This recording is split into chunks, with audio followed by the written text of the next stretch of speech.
Okay, Mandira. So we will start the portrait of a lady by Khushwant Singh.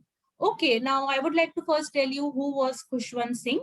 He was an Indian author and he was a lawyer, diplomat, journalist, and his very famous novel is A Train to Pakistan. Okay, and this is a short story written by him, The Portrait of a Lady.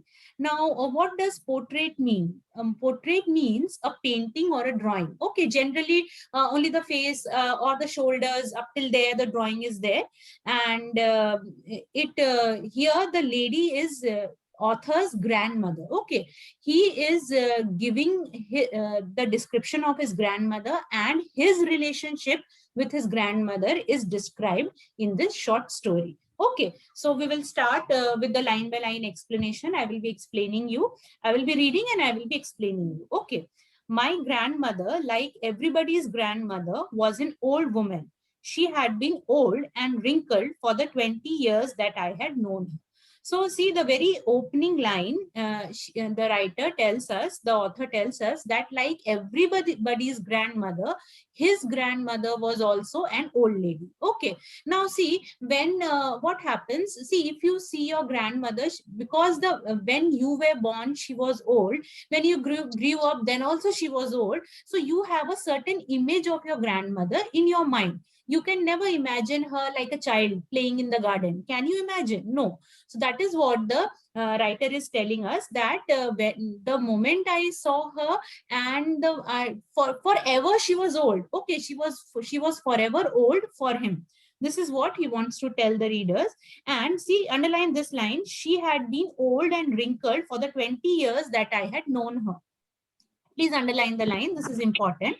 So, and then he tells us that people said that she had been once uh, young and pretty and had even had a husband, but that was hard to believe. So the people in the locality told the author that his grandmother was once young and very pretty, but he couldn't believe that. Why? Because he had always seen her as an old woman. So it was hard for him to believe.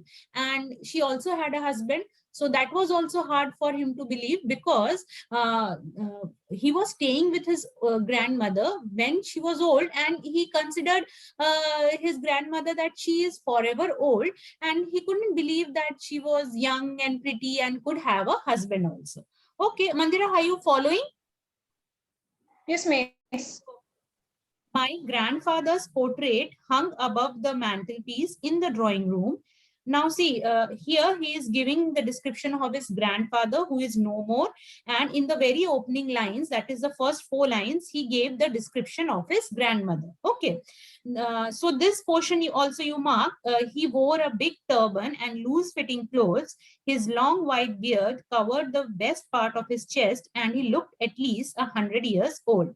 So this is the description he is giving of his grandfather. All these questions can come.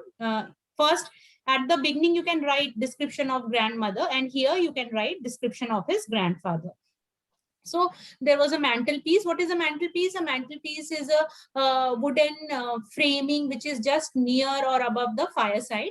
So, and there his grandfather's photograph was there, huge portrait was there, and he saw that he's wearing loose fitting clothes, a long white beard, and he tells us that this he looked like he was 100 years old.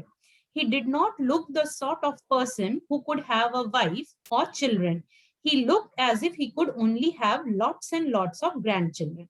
This line also you underline. So see, he has a perception of his grandparents. He could not imagine that his grandparents could be young at some point of time, could be small, and could have a wife or maybe a husband. He could always imagine that his grandparents could have lots and lots of grandchildren. Okay. Why? Because he had always seen them as they were. He couldn't imagine that they were sometime in some point of their life, they were young or they were small. Okay. So as for my grandmother being young and pretty, the thought was almost revolting. Underline this phrase, the thought was almost revolting. Now, what does this mean? The thought was almost revolting. He means to say that his mind cannot imagine or accept the fact that at one point of time his grandmother was young and pretty. Okay, so this thought was very contradictory. He cannot imagine that, oh, my grandmother at one point was young and pretty. That he is not able to imagine. Okay. She often told us of the games she used to play as a child that seemed quite absurd. Now, absurd means strange. Okay, you can write. It is, the meanings are not given in your book, so you can write. That seemed quite absurd and undignified on her part, and we treated it like the fables of the prophets she used to tell us. Now, he also tells the readers that the grandmother used to tell them stories of her childhood, that she used to play games. Maybe those times the games were different, like hide and seek or running around. So he couldn't imagine that his grandmother was young and small and playing games. That was very strange for him. Okay.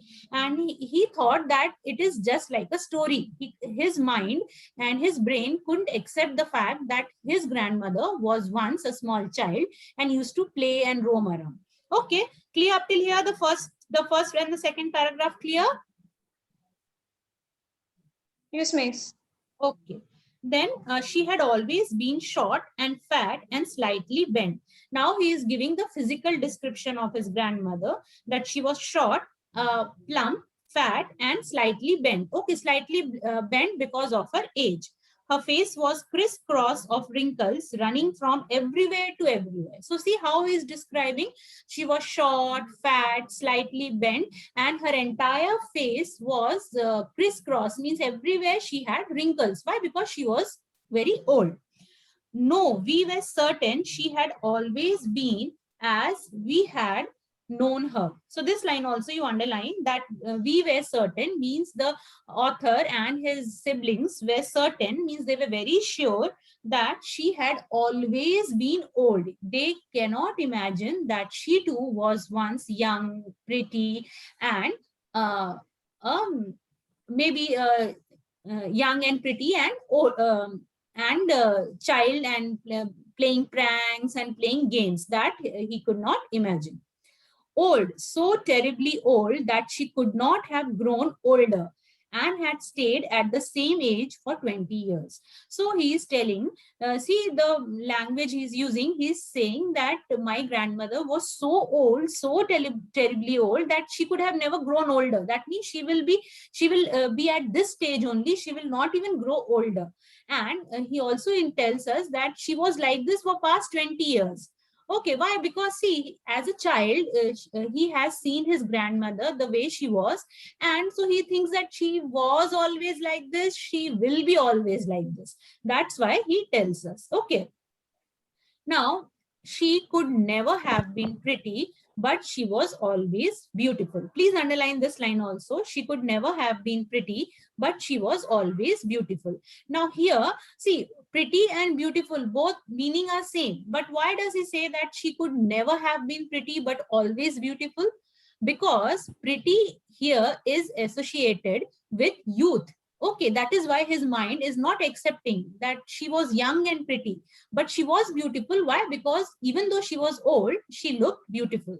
So pretty is compared with youth, and beautiful is when she was old, and when she is old, and then he's saying that she's old, she's beautiful, but she could never be pretty. Okay, so this is the difference. She hobbled around the house in spotless white, with one hand resting on her waist to balance her stoop and the other telling the beads of a rosary. Her silver locks were scattered untidily over her pale, puckered face, and her lips constantly moved in inaudible prayer. So she hobbled around, means she moved around in the house, and she used to wear white sari or maybe salwar suit, spotless white. It was very clear and pure, and there were no spots on it. And her gray hair is described as silver locks, and it was untidily scattered over her face, and her face was pale. Okay, so along with her he is giving the description of his grandmother, both physical description, and also he is telling that she could be beautiful, but she was not at all pretty. Yes, and also he tells us that she had a rosary. Rosary means the mala that there are beads and that is used for praying. So that she held in her hands, and she used to walk all around the house with one hand on her waist, and with one hand she used to hold that rosary, and continuously she used to pray. Okay, and that prayer was not audible. Others could not hear. It was inaudible prayer. Okay, again he repeats, yes, she was beautiful. She was like the winter landscape in the mountains, an expanse of pure serenity, breathing peace and contentment. So this line also please underline from here. She was like the winter landscape in the mountains. So he tells us that, yes, again he repeats this, yet, yes, she was beautiful, and he compares his grandmother with the winter landscape. Now in mountains, what happens during winters? Snow falls and the entire landscape is covered with snow. So he compares his grandmother's calmness and peaceness and purity with the white scenery of the mountains. Okay, so clear up till here? Yes, miss.